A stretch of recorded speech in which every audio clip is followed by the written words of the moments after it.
Valiant boiler, 828 Ecotech Pro Max.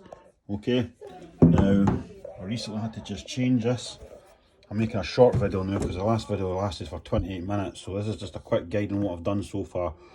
The boiler is already built, put back together, put a new dieverta valve on it. Okay, also had to take the heat exchanger off to actually get inside it. I had to take the washers out of it because it's actually taking the heat exchanger off here, and looking at it, the rubber O-rings were basically perished as well. So it'd only be a matter of time before it start leaking here, down the bottom there, and at the back. Okay, but for the meantime, it was leaking up here on the dieverta valve.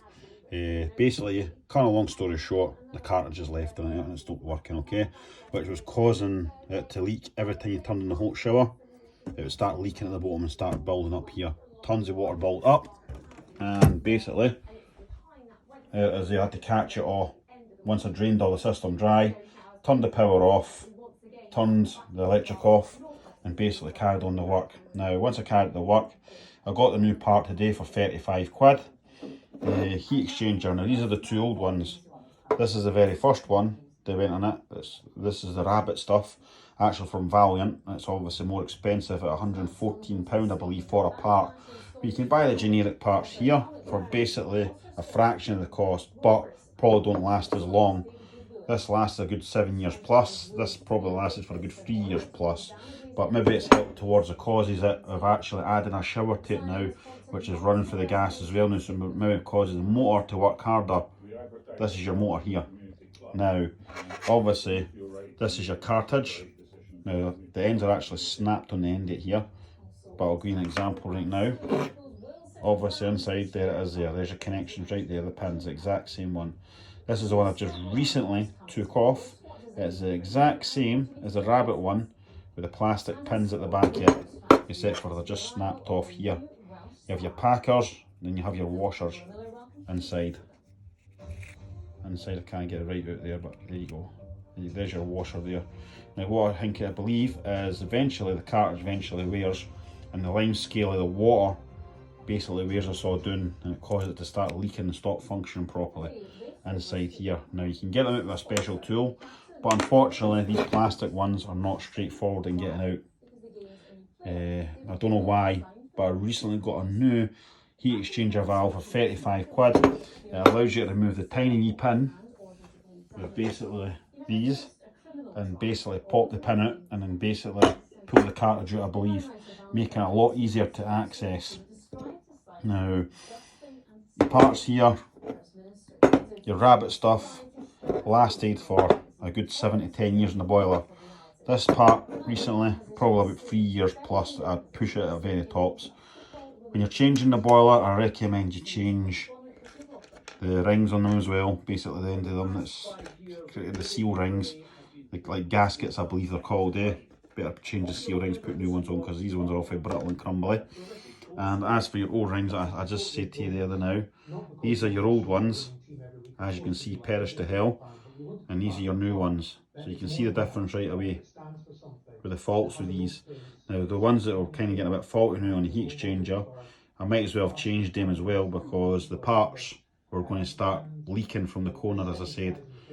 So a lesson to be learned for this is basically get decent parts, but you could get away with the fact that you don't need to get the full rabbit stuff, but just be prepared that generic parts will probably wear down faster, and probably non-generic, probably OME parts. OME parts will probably last a bit longer.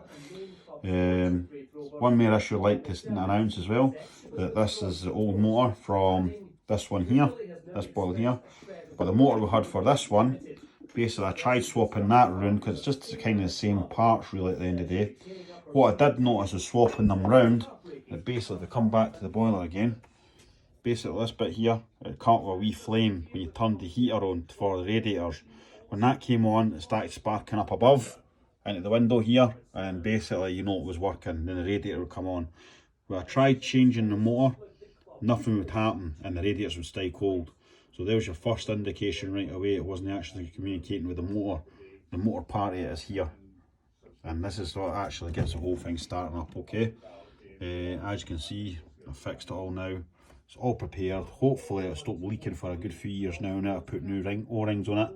I've put new washers on it and I've put new gaskets on it, as well as put it all back together. It's quite hard to compress it all together and to get the bolts turning the right way.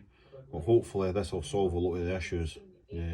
So far I've done a test run, plugged it all back in, put up to 1.5 bars, basically charged it again, and basically put the electric and gas on, and basically turned it on, and so far it's running fine. Not one leak from it so far at all. And it's a bit more cleaner inside now. I've dried it off and cleaned it as well. And that's the end of it. I've done a 28-minute video on this, but then I feel it's actually too long, the video, to actually use it for this boiler, and probably boring the death of everyone with how it actually all works. People probably know how it works. I'm just giving a quick guide out there how to actually probably do to make it run better. Hopefully that solved a lot of the issues for just now. And to really mention something, mainly with most problems with boilers and showers, what I'm learning about them is the cartridges inside these things. That's the biggest thing that actually fails in them. What I'm starting to learn about boilers and showers, it's the cartridges. Once the cartridges go in it, but I know something, it's a silly wee replacement. And the same with your washers as well. These tiny wee things here. Same with these tiny wee things, literally a penny, you know what I mean?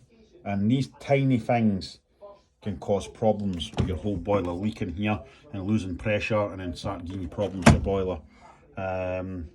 Hopefully that's it all solved, that's it all fixed, and saves my gas engineer charged me fucking through the nose for parts. As I mentioned in one of my previous videos, when he charged me over 250 quid to fit this here, the power supply unit thing for it, for the right boiler. But doing your research yourself, you can actually fit one yourself for a fraction of the cost that he charged me. So he basically charged me £200 labour near enough, which was bloody ridiculous. And he done it in probably about half an hour, about 45 minutes. So it kind of shows the sort of money they're making here, that they're clearly ripping their clients off. So, but just be careful, because it's Corgi registered gas.